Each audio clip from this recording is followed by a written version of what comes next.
Díomh, is Máirín Nic Eoin. My name is Máirín Nic Eoin. I'm a member of the Royal Irish Academy and affiliated to Dublin City University, and my area of research is modern and contemporary literature in Irish.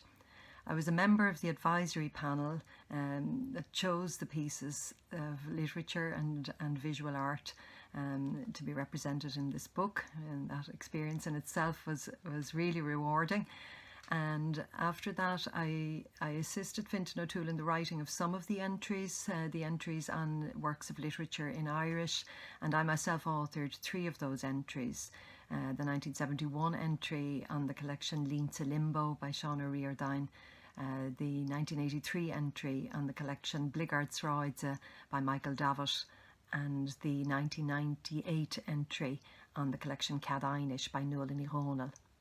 I'd like to read that final entry for you, the 1998 one, and of course you can read it yourself again afterwards on the online version of the book together with the other 99 essays.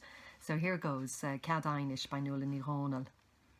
Since the publication of her early collections on Dealach Drain, Fair Suhanseach and Fesh, Nuala Ní Dhomhnaill has been recognised as a major voice in Irish poetry, renowned in particular for her self-conscious engagement with folklore and mythology as rich sources of imagery and insight. Born in Lancashire to Irish-speaking parents, Ní Dhomhnaill's poetry bears the imprint of complex personal and community histories of migration and intercultural encounter. Family circumstances brought her to Tipperary. She went to secondary school in Limerick, studied at University College Cork, where she was associated with the Inti poets, including Michael Davitt, and lived in the Netherlands and Turkey before settling in South Dublin. Though the West Kerry Gaeltacht, where she was sent to live with an aunt at the age of 5, can be seen as her cultural heimat, many of her poems depict the individual's relationship with home and kin as a deeply conflicted one. Traditional and contemporary images are combined and juxtaposed to dramatise problematic emotional and psychological states, and dislocation and liminality are often presented as the defining conditions of modern existence. The collection Cead Aighnis, Licence to Speak, contains some of Ní Dhomhnaill's most harrowing poems. The opening sequence of poems, Mavóistir Dorcha, My Dark Master, is a sustained study of human suffering and abjection, characteristically intertwining an intense first-person narrative with the imagery and language of myth, history, politics and science. The archetypal conflict between Eros and Thanatos is played out on a European canvas that encompasses aspects of the poet's personal history, Irish and Greek mythology, biblical narratives and the atrocities of the Balkan conflict. Ní Dhomhnaill's ethical concerns and her ability to situate personal traumas within a much wider emotional frame of reference are displayed throughout.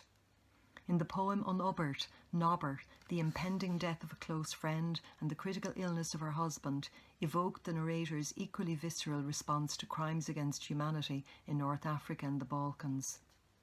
In the powerfully resonant poem Plutonium, the narrator flees in terror when she sees a warning about radioactive gases at the entrance to the underground temple of Pluto at Hierapolis, beside Pamukkale in present-day Turkey.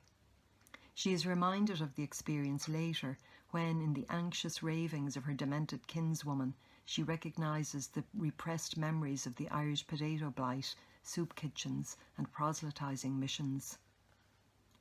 While acknowledging the violence at the heart of contemporary civilization, and admitting that human love or the wonders of the natural world can only offer temporary solace or relief, Ní Dhomhnaill nevertheless affirms a belief in the transcendent nature of poetry in the final poem of the sequence, Aurora Borealis, where poems themselves are presented as wonderful natural occurrences, darting across the fluorescent screen of the mind like the dancing marvels of the Northern Lights.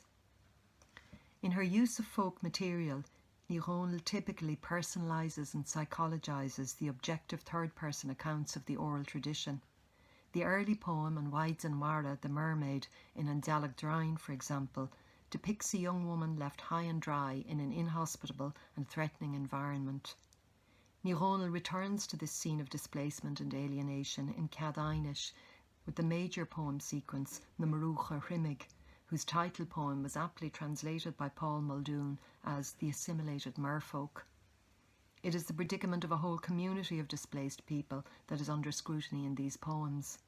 The social and psychological processes explored are not limited to any one example of forced or economic migration. Not surprisingly, this sequence of poems has received much critical attention, especially since its republication alongside Paul Muldoon's masterly translations in the dual language, The 50-Minute Mermaid. So I'll leave you now with this image from the essay and remind you again that the essay can be read now online together with the other 99 essays in Modern Ireland in 100 artworks. Gurmila Mahagwif.